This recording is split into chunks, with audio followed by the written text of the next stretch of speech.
आज आपकी मुलाकात करवाएंगे जहानत और काबिलियत की उम्दा मिसाल दो नाबीना दोस्तों से जो गवर्नमेंट कॉलेज में पढ़ते और पूरा लाहौर ऐसे घूमते हैं कि कोई शख्स इनके नाबीना होने का यकीन ही नहीं कर सकता। जो मेरा गोल है प्रोफेसर बनूंगा और इंशाल्लाह बन के दिखाऊंगा, बनूंगा भी सही।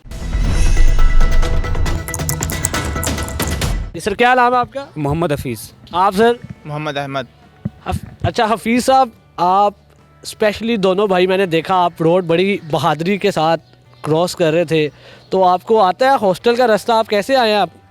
सर इब्तदा में तो थोड़ी सी मुश्किलात होती हैं, लेकिन ये रास्ता जो होता है हमारे माइंड में स्केच बन जाता है, जिसको फॉलो करते हुए हम बआसानी रोज़ाना जाते हैं यूनिवर्सिटी और हॉस्टल में आते हैं। कहाँ पढ़ते हैं आप? मैं गवर्नमेंट कॉलेज यूनिवर्सिटी लाहौर में। क्या कर रहे हैं? BS उर्दू अदब। क्या करना चाहते हैं आप? मैं इन फ्यूचर इंशाल्लाह टीचिंग करूँगा, प्रोफेसर बनना चाहता हूँ और ये मेरी बचपन से अब तक की ख्वाहिश है। और अहमद साहब आप क्या करना चाहते हैं? जी मैं भी प्रोफेसर बनना चाहता हूँ क्योंकि मेरे वालिद साहब टीचिंग करते हैं, तो इस वजह से मुझे भी यही शौक़ है। अच्छा, आप दोनों अपना शहर छोड़ के, मुजफ्फरगढ़ छोड़ के लाहौर ही क्यों आए पढ़ने और अकेले इधर रहते हैं, हॉस्टल में रहते हैं? जी हाँ, और हम इसीलिए आए हैं। मैं अगर अपनी बात करूँ तो शुरू से ही मेरा एक ख्वाब था गवर्नमेंट कॉलेज यूनिवर्सिटी में पढ़ने का, क्योंकि यहाँ बहुत बड़ी बड़ी शख्सियात हैं जो पढ़ने के लिए आई हैं और बिलखुसूस इस यूनिवर्सिटी का अदब से गहरा ताल्लुक़ है, राब्ता है। इसमें अदब की बहुत अहम शख्सियात हैं जो यहाँ से पढ़ के गई हैं, जैसे कि डॉक्टर अल्लामा इकबाल जो कि हम सब जानते हैं, फ़ैज़ अहमद फ़ैज़ हैं, नून मीम राशिद साहब हैं, कुदरतुल्लाह शहाब हैं, और भी बहुत सी शख्सियात हैं जो यहाँ से पढ़ लिख के आगे गई हैं। तो मेरा ये ख्याल था कि मुझे भी यहीं पढ़ना चाहिए। अच्छा, आप उर्दू अदब से बड़ी मोहब्बत करते हैं और आप गवर्नमेंट कॉलेज से इसीलिए मोहब्बत करते हैं कि उर्दू अदब की बड़ी शख्सियात ने यहाँ से तालीम हासिल की है, तो आप उर्दू के प्रोफेसर बनना चाहते हैं? एग्जैक्टली। आप जब लाहौर आए क्या मुश्किलात पेश आई आपको? सोचा तो बहुत कुछ था और बहुत कुछ के लिए तैयार भी थे, क्योंकि पहली मर्तबा लाहौर आ रहे थे और अपने बलबूते पे यहाँ सिर्फ खुदा का सहारा था। लेकिन अल्हम्दुलिल्लाह ज़्यादा मुश्किलात का सामना नहीं करना पड़ा, क्योंकि आवाम ने बहुत ज़्यादा ताउन किया और हमें रास्ते में पेश आने वाली सबसे बेसिक जो मुश्किलात होती हैं, या तो वो कहीं रास्ते में चलने में होती हैं या तो फिर तालीम में होती हैं। तालीम में हमारे जो हम जमात हैं उन्होंने हमारे साथ बहुत ताउन किया, मेरे साथ। तो बाकी जो है, क्या स्केड्यूल होता है क्लासेस का? कैसे पढ़ते हैं, कैसे क्लासेस अटेंड करते हैं और किस कदर अभी तक एक्सपीरियंस बेहतर रहा है, मतलब एक बड़े शहर में, बड़े अदारे में आए? स्केड्यूल तो सुबह 8 से 2 बजे तक है, और इसके अलावा यहाँ पे यही सीन है, लेक्चर्स रिकॉर्ड करते हैं, बुक्स रिकॉर्ड करते हैं, और रिकॉर्डिंग से हम पढ़ के फिर जो है पेपर देना होता है हमें, या फिर उसमें आगे हमने क्वालिफ़िकेशन जो हासिल करनी होती है। तो बाकी पेपर करने का जो क्राइटेरिया है वो भी हमारा थोड़ा सा डिफरेंट है, आम तौर पे लोगों को नहीं पता होता। या तो हम लैपटॉप के ज़रिए पेपर देते हैं, या तो हमारे पास दूसरा ऑप्शन होता है कि हम एक अदद राइटर जो जूनियर क्लास का होता है उसको हम आंसर्स बताते जाते हैं और वो लिखता जाता है। तो आप लैपटॉप से भी पेपर देते हैं? जी। तो लैपटॉप कैसे, आप उसको सारा फंक्शन सिस्टम आपको पता है, यूज़ कर लेते हैं आप? जी हाँ बिल्कुल। मोबाइल भी यूज़ कर लेते हैं? जी बिल्कुल कर लेता हूँ। तो कोई मोबाइल ज़रा हमें यूज़ करके बताएं, अगर कोई आपके पास कोई इस जदीद दौर का कोई आला बड़ा। अच्छा, ये कोड आप कैसे खुलता है आपका? ये फिंगरप्रिंट है, यहाँ अच्छा। से मैंने अब उंगली टच की और ये ओपन हो गया। अच्छा, तो Yes. बाकी अब आप यूट्यूब चला लेते हैं? जी हाँ बिल्कुल। यूट्यूब पे उर्दू पॉइंट निकाले? अच्छा, यूट्यूब प्रो, ये यूट्यूब है जो मैं अच्छा। इस्तेमाल करता हूँ। ये अब इसमें हम ये सबसे पहले तो मैं आपको ये बताता चलूँ कि हम इसको इस्तेमाल कैसे करते हैं। कैसे करते हैं? तो ये मोबाइल फ़ोन स्क्रीन रीडर होता है, अच्छा। जो कि स्क्रीन पे आने वाले हर आइकन को अनाउंस करके हमें बताता है, अच्छा, और उस पे जैसा कि जिस पे भी हम फिंगर रखेंगे ना, तो ये हमें अनाउंस करके बताएगा। जैसे कि ये यूट्यूब प्रो है, ये व्हाट्सएप है, अच्छा। और इसी तरह ये प्ले स्टोर है, इसके साथ ये सारा स्केच। आपको सारी ऐप्स का पता है, आप बिल्कुल ठीक पॉइंट आउट कर रहे हैं और नाम भी बिल्कुल ठीक ले रहे हैं। जी हाँ बिल्कुल। और क्योंकि ये बता भी रहा है साथ साथ, अगर मैं आपको सुनाना चाहूँ, यूट्यूब के चैनल्स का कैसे पता चलता है आपको? ये यही होता है कि क्योंकि ये अनाउंस करता है, अच्छा, इसलिए अब ये मैंने यूट्यूब प्रो ओपन कर दिया है और यहाँ से मैं लिखूँगा उर्दू पॉइंट।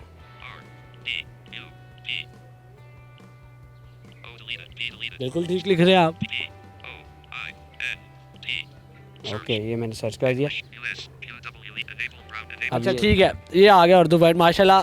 और आप भी सर, अहमद साहब, आप भी सारा कुछ यूज़ कर लेते हैं? जी मैं यूज़ करता हूँ मोबाइल, फ़िलहाल तो नहीं है मेरे पास, लेकिन मैं बटनों वाला है डिजिट 4G, वो यूज़ कॉल्स वगैरह कर लेते हैं? कॉल भी कर लेते हैं, इंटरनेट भी चला लेते हैं, सब कुछ करते हैं। अच्छा, रास्ते में आप खुद जाते हैं अपने हॉस्टल से, आपके यूनिवर्सिटी का काफ़ी ट्रैफिक वाला बड़ा, आप एक बड़े सुनसान शहर से आए हैं, वहाँ पे इतनी ट्रैफिक नहीं होती, जहाँ पे एक लोगों का हजूम है, एक बड़ी ट्रैफिक होती है। लाहौर एक बहुत बड़ा शहर है, तो कभी कोई ऐसा इंसिडेंट, कभी मुश्किल आई हो, और कैसे ये रास्ता कैसे आपने सारा याद किया? नहीं, वो मुश्किल तो फ़िलहाल आती है, लेकिन रास्ते में लोग जैसे भाई बता रहे हैं कि वो हमें हेल्प करते हैं, तो इसलिए इस तरह ये सड़क वगैरह पार कर लेते हैं। इशू होता है ट्रैफिक का, आपकी बात सही है। जो ट्रैफ़िक है इसकी आवाज़ से भी काफ़ी हद तक हमें पता चल जाता है कि ट्रैफिक अब किस हद तक है। ज़्यादा होती है तो क्रॉस नहीं करते। जब हमें महसूस होता है कि हम क्रॉस कर लेंगे, थोड़ा उसका मतलब वक्फा ज़्यादा होता है, तो क्रॉस करते हैं। और इसकी दूसरी वजह ये है कि आवाम को अब काफ़ी अवेयरनेस है। जब सफ़ेद छड़ी हमारे हाथ में देखते हैं तो वो गाड़ी को जो है हमें देखते हुए रोक लेते हैं। इस तरह उनका भी ताउन होता है और हम भी रोड क्रॉस करते अच्छा, आप उर्दू के प्रोफेसर बनना चाहते हैं, कोई अच्छा उर्दू अदब का कोई शायर कौन सा फेवरेट आपका? हैं। उर्दू का बेसिकली शायर कोई फेवरेट नहीं कह सकते। अच्छा किसी भी तरह से हमें कोई भी मौजू के मुताबिक शेर पसंद आ सकता है किसी भी वक्त। अच्छा, कोई सुनाए अपना, कोई शेर सुनाए। बेसिकली मैं ख़ुद भी शायरी करता हूँ। अच्छा, और आपको अपना अगर मैं शेर सुनाऊँ तो आप सुनिएगा। जी।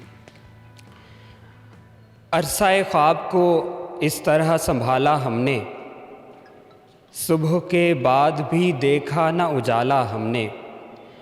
वक्त पड़ने पे इसे खूने जिगर सौंप दिया, कितने नाज़ों से तेरे हिज्र को पाला हमने। और रख लिए बुग़्ज़ व हसद, कीना व नफ़रत के सनम, इस तरह कुफ्र को बातिन से निकाला हमने। क्या बात है जी, वाह, क्या कहने, क्या बात है सर। तो आप माशाल्लाह बड़े टैलेंटेड आदमी, और क्या क्या कर लेते हैं आप? इसके अलावा मैं सिंगिंग करता हूँ और फ्लूट प्ले करता हूँ। जरा बजाएं थोड़ा सा, फ्लूट कहाँ पे आपका, और थोड़ा सा सुनाएं हमें। एग्जैक्टली मेरे पास अभी है, मैं आपको थोड़ा सा सुनाता हूँ। ये मेहदी हसन साहब की नज़्म है, दुनिया किसी के प्यार में, जो कि मैं मेहदी हसन साहब की नज़्म है जो मैं आपको सुनाने लगा हूँ। जी। तो थोड़ा सा आप सुनिएगा।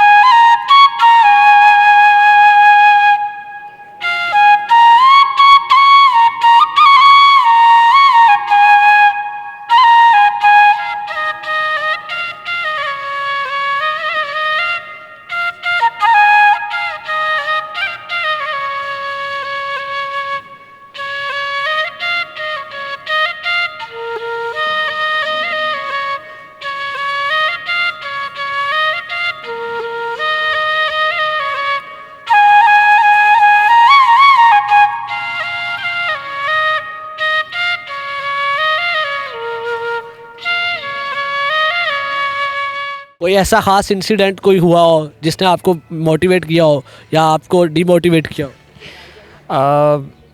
नहीं, ऐसा होता है, लेकिन जब हम उसको अचीव कर लेते हैं तो फिर याद नहीं रहता। जैसा कि हम अगर कहें तो क्लास में सबसे पहले हमारा चैलेंज ये था कि जैसे नॉर्मल पर्सन्स पढ़ रहे हैं, लिख रहे हैं, वो साथ में नोट भी कर रहे होते हैं, मुझे ऐसे फ़ील हो रहा होता है कि यार मैं यहाँ पे वेस्ट हूँ, मुझे नहीं समझ आ रही, बहुत ज़्यादा डीमोटिवेट होता हूँ और कभी कभी लगता है कि नहीं, मैं कर ही नहीं सकता।